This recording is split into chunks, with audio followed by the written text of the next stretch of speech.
Modern gynecology really was founded on the exploitation of black women and their bodies, generally under conditions of enslavement and without anesthesia. A lot of people don't know this or think that it's kind of overblown, but it is very true. J. Marion Sims, who practiced in the mid to late 1800s, was historically regarded as the father of modern gynecology for developing a lot of novel techniques and instruments, like how to heal the vesicovaginal fistula, which is a common childbirth complication involving the formation of a fistula or small passageway from the bladder to the vaginal canal, which on top of being dangerous also results in incontinence. On top of this, he developed his own tools, like a particular type of speculum, as well as, advancing knowledge about what positions were best to conduct certain exams in. Now, crucially, he developed this knowledge on the bodies of enslaved black women who did not have the power to refuse, as well as like impoverished Irish women occasionally. One of the patients whose histories has kind of been recuperated and centered is that of Anarcha Westscott. Also, Anarcha, incredible, beautiful name. This was a painting commissioned by like a pharmaceutical company like 100 years after he practiced, but it also really shows just the power and kind of scientific racialized gaze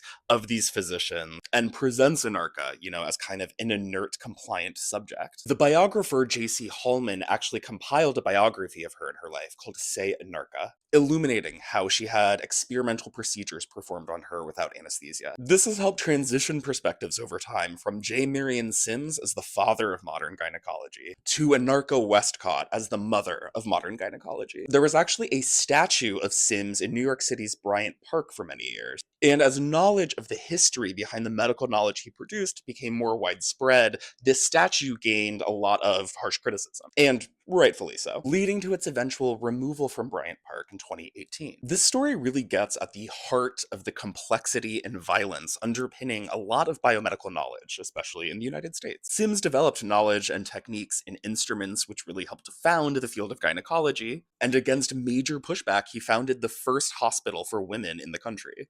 And he developed a lot of that knowledge and became rich and famous in part by performing these surgeries without anesthesia on the bodies of enslaved black women and other poor women. Driven in part, by ideas that black women were naturally, more fertile and, didn't feel pain as much as others. Racist biological theories which persist to this day. And truthfully, the bodies and health and well-being of very disenfranchised people have always been a resource for the development of biomedical and scientific knowledge. And it's important to remain attentive to that, both historically and in the present day. In part, so we can remember whose bodies were really on the line. Much like Anarcha Westscott and the myriad people whose stories have been forgotten to history and who we can't directly name and honor in the same way, and who it's important to remember when we elevate people like Anarcha.